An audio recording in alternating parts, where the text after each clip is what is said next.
You're 19 years old, and you're standing outside a laundromat on a Tuesday night that smells like cigarettes and old rain. Your jeans are blue.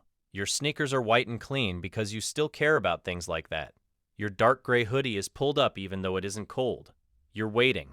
You don't know exactly what you're waiting for, but a guy named Paulie said to be here at 10 and Paulie said there'd be work. That's the whole plan. Work. You owe 4 months of back rent on a room you share with 2 other people. Your phone is a prepaid.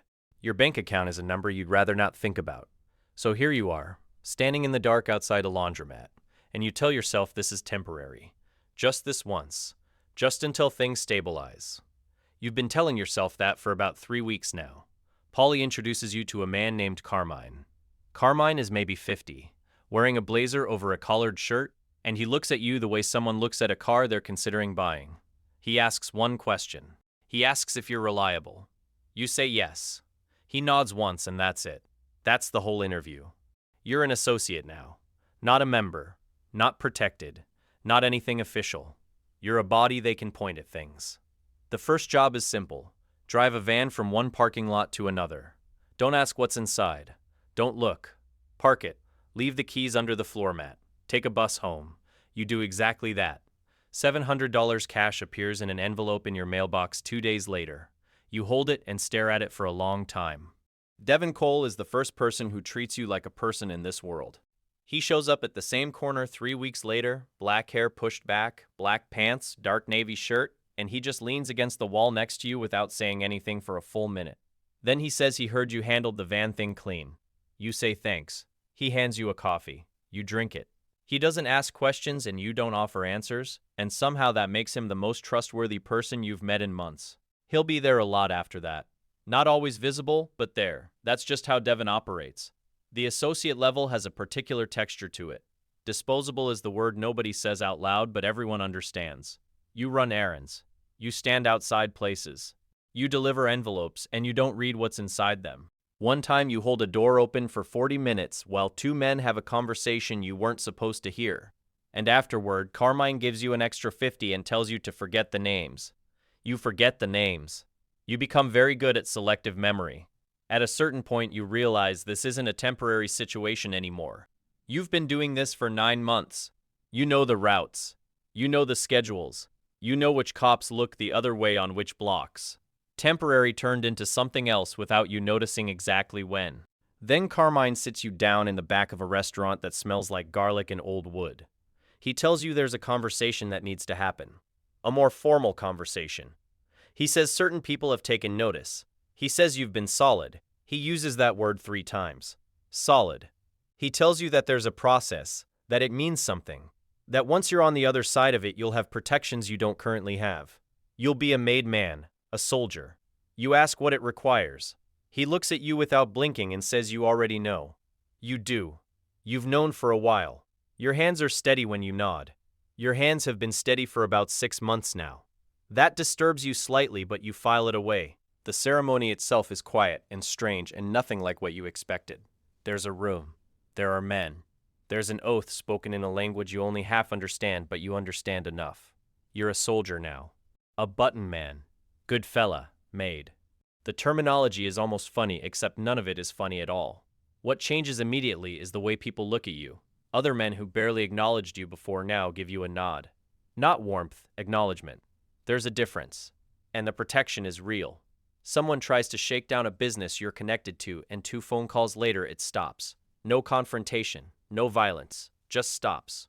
That's power in its quietest form, and you feel it like a change in air pressure. Your crew is 6 soldiers under a capo named Russo. Russo is a compact man with silver at his temples, who speaks very softly and expects you to lean in. He assigns you territory. A stretch of blocks covering numbers running, some loan operation, a couple of businesses paying for the privilege of peace. You collect. You report.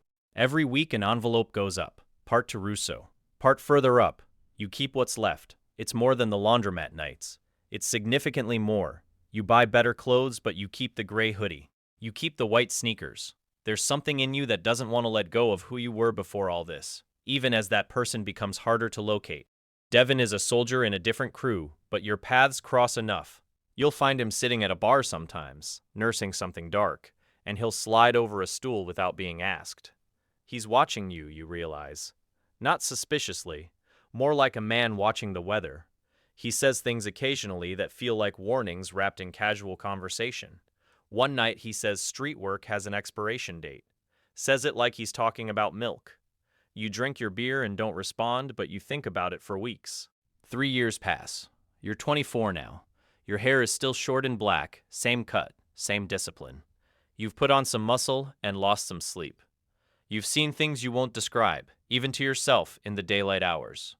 Russo gets arrested on a Tuesday in February, and suddenly the crew has no one at the top. There's a period of about 2 weeks where everyone watches everyone. Then the family makes a decision. You're promoted to capo, you get a crew, you get territory, you get a seat at a table you've been standing outside of for 3 years. Managing people is nothing like being managed. Your crew has 11 soldiers and 4 associates, and every single one of them has a problem you're now responsible for. 2 of them don't get along. One of them is skimming. You can tell because the envelope is lighter than the territory warrants, and the guy flinches when you look at him too long. You handle it. You don't enjoy handling it, but you handle it, and the next week, the envelope is correct, word travels. The crew tightens up. This is what management in this world looks like. Not spreadsheets, not performance reviews, consequences, clear, immediate, physical consequences. The money is real now. You move to a better apartment. Cash purchase. The building super asks no questions because you paid him in advance and in full. You still own the gray hoodie. It hangs on the back of a chair in the bedroom.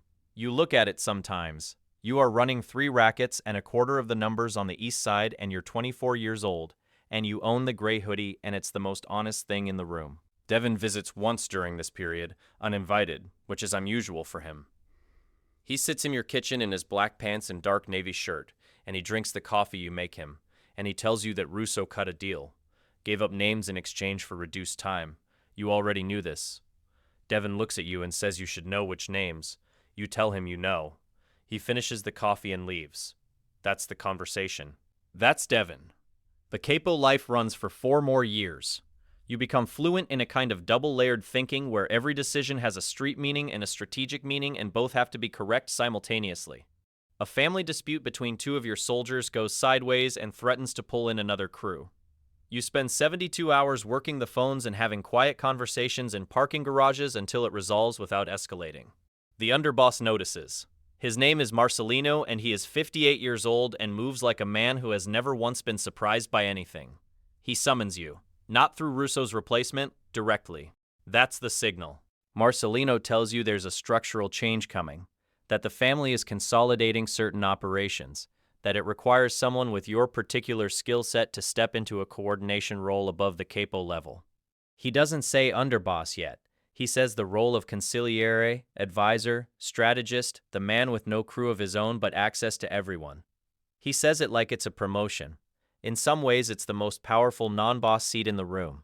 In other ways, it's a position with no hard soldiers behind you. Just influence, just information, just the boss's ear. You ask him if the boss has approved this. Marcelino looks at you and says the boss suggested it. That ends the question. The consigliere role is unlike anything that came before. You spend your days in meetings. Long, quiet meetings where men talk around problems using language that means 3 things at once. Your job is to translate, to advise, to see the shape of a situation before it becomes a crisis. The boss is a man named Ferrante. He's in his late 60s, heavyset, formal even in private. He listens to you with genuine attention, which is both flattering and terrifying. When you tell him the expansion into the waterfront territory will create conflict with the Moretti family, he pauses for a full 30 seconds and then asks what you'd recommend instead. You tell him. He follows the recommendation. 3 months later, it proves correct. He remembers. The thing about being consigliere is you see everything. Every dispute, every racket, every questionable decision made at every level. You see where the money flows and where it disappears. You see which capos are loyal and which are performing loyalty. You see the gaps. And you start to understand why underbosses make the moves they make. Because when you're this close to the top and you can see the whole board, the next step doesn't feel like ambition. It feels like logic. Ferrante's health starts declining in your 2nd year as consigliere. Nothing public, nothing announced. But you notice he leaves meetings earlier. He defers certain decisions that he wouldn't have deferred before. Marcelino notices too. You see it in the way Marcelino looks at you now, slightly differently, recalibrating. There's a conversation that happens one night in a private room above an Italian restaurant. Marcelino says it's time to formalize something. He says the family needs its underboss position filled by someone operational, someone who can actually run the daily machinery if Ferrante steps back. He says your name like it's already decided. You're the underboss, the number 2, the man between the boss and every capo in the family. The envelopes come up through you. The orders go down through you. When 2 capos have a dispute they cannot resolve, they come to you first. When a racket needs expansion approval, it comes through you. When law enforcement pressure hits one part of the network, you're the one who makes the operational adjustment before it becomes structural damage. You are 31 years old, and you run the day-to-day operations of an organization that controls significant portions of several industries in this city, legally and otherwise. Your office is the back booth of a restaurant you technically own through 3 shell companies. The weight is different up here. As a soldier, you carried the weight of exposure. As a capo, you carried the weight of your crew. This is something else. Every decision has downstream consequences you can trace for months. You approve a hit. 3 weeks later, a capo's earnings drop because the street energy changed and soldiers are nervous. You deny a hit. 6 months later, the problem that hit was meant to solve has grown into something that requires a much larger solution. Everything connects. Everything costs. You start sleeping less not because you're scared, but because your brain won't stop running the calculations. Devin finds you on a Wednesday evening. He's sitting on a bench outside the restaurant. Black pants, navy shirt, just watching cars pass. You sit next to him. He doesn't say anything for a while. Then he says he heard about the promotion. You confirm it. He says congratulations like the word costs him something. You ask him what that's supposed to mean. He looks at the street and says you know what it means. And you do. You do know. The closer to the top you climb, the more you have to lose, and the more people want to take it from you. The boss above you could decide you're a threat. The capos below you could decide you're an obstacle. The government has been building a case on the family for 4 years, and the underboss is always the most attractive target. Enough operational knowledge to be devastating, not enough insulation to be untouchable. You sit with Devin on that bench for 20 minutes, and neither of you says another word. Ferrante steps back officially 8 months later. Health reasons, the public version says. The private version is more complicated and involves 2 decisions he made in 1987 that are suddenly relevant again to certain people with certain memories. He retains the title. He attends the formal meetings. But the family runs through you now and everyone knows it. You are the effective boss of this organization while Ferrante remains the official one. A distinction that matters enormously in terms of both legal exposure and internal legitimacy. You have all the operational authority and none of the official protection the top title provides. You are the most powerful and most exposed person in the room simultaneously. The FBI approaches one of your capos, a man named D'Antonio who runs the South Side numbers and has been with the family for 15 years. He doesn't come to you immediately. He waits 11 days. When he finally sits across from you in the back of the restaurant with his hands flat on the table and tells you what happened, you watch his face very carefully. He says he told them nothing. He says he came to you as soon as he could. His hands don't move. His eyes hold yours. You ask him one question. You ask what they offered him. He says witness protection and full immunity. Full immunity. For 15 years of documented criminal activity. That's not a fishing expedition. That's a case they already have. You tell D'Antonio he did the right thing coming to you. You tell him to go home. You tell him you'll be in touch. That night, Devin sits in your kitchen again. Same chair as always. You tell him what D'Antonio said. Devin listens without moving. Then he says they're not building toward D'Antonio. You agree. He says they're building toward you. You agree with that too. He pours himself a glass of water from the tap and drinks half of it and sets it down. He says you have options. He lists them the way you'd list items in a grocery store. Cooperate with the government and spend the rest of your life looking over your shoulder. Disappear, which the family would interpret one way and law enforcement would interpret another. Or stay. Keep running operations and let the legal situation develop and hope the insulation holds. None of the options are good. You already knew that.